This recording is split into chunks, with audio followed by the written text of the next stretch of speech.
This is my 1999 carb-swapped, stroked Chevy Suburban.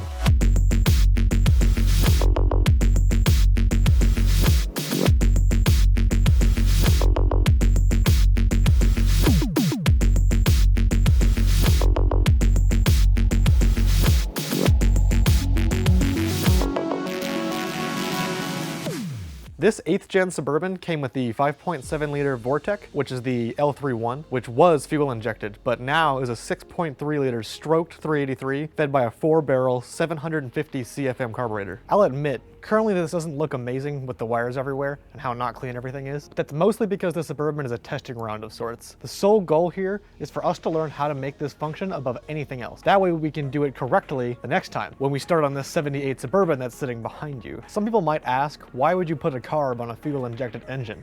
And my answer to that is simply, why not?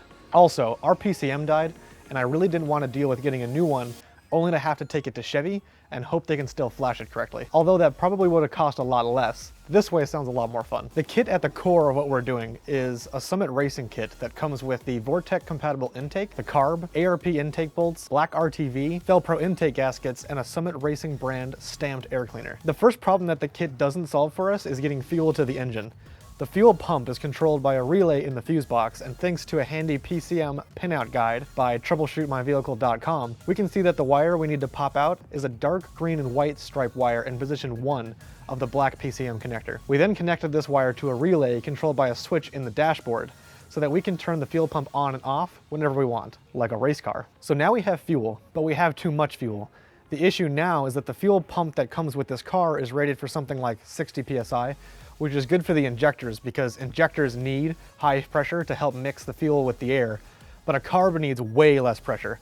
In this case, our carb recommends 5 PSI and no more than 7. That's a pretty big pressure difference, so we went with an Aeromotive brand fuel pressure regulator to bring our pressure down from 60 PSI to 5. This regulator also has a connection for a return line, which is important here so that we don't burn up our pump. On the subject of return lines, another problem we ran into is that our stock fuel line wasn't big enough and we couldn't get the pressure low enough coming from the regulator. And so we ended up replacing the whole fuel line with 3/8 inch fuel line, which is a little overkill, but we did it just to be safe. After that, we had no problem getting our regulator down to 5 PSI. That's it for fuel, but something else we need to figure out how to do was how to make our transmission shift. We have an automatic electronically controlled 4L60E, which relies on the PCM to tell it what to do and when to shift. The only important sensor we should have lost with this swap was the one that tells the PCM the position of the throttle, or the TPS sensor. The PCM uses that information in deciding when to tell the transmission to shift. Our carb doesn't have a spot for a TPS sensor, so we needed to add one, and for that we used this Holley TPS kit. Now that might be enough if your PCM is functioning correctly, but like I mentioned earlier, ours is not. So we had to go another step and get a standalone transmission controller that takes over all the connections to our transmission. The one we got is the Painless Performance Perfect Torque Transmission Controller. These controllers are popular for use cases like installing a 4L60E into a car that never had a PCM in the first place, and since we don't have a working PCM, this is perfect for us. The installation is pretty simple, so we just follow the instructions it came with, and we were on our way. One thing I will add though is make absolutely sure you ground the controller correctly when you install it, or it could have connectivity issues with the transmission like ours did, which ended up killing our transmission due to crazy line pressure changes and required that we rebuild our transmission twice. The last area of focus in finishing our carb swap was the distributor. I'm sure there might have been a way to get the stock style Vortec distributor to work, but seeing as the ignition components were all mounted to the intake that we just replaced, and again, our PCM doesn't really work,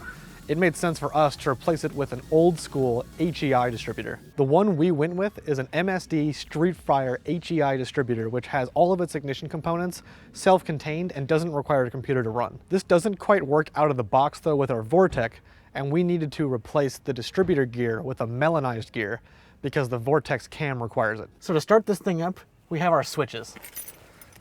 This switch is for fuel, and this one is for spark. You could probably wire these to switched power, but we wired them into switches because we thought it'd be cooler and easier, and we couldn't really figure out how to tap into the switch power, nor did we try really hard, so switches it is. Let's start this thing up.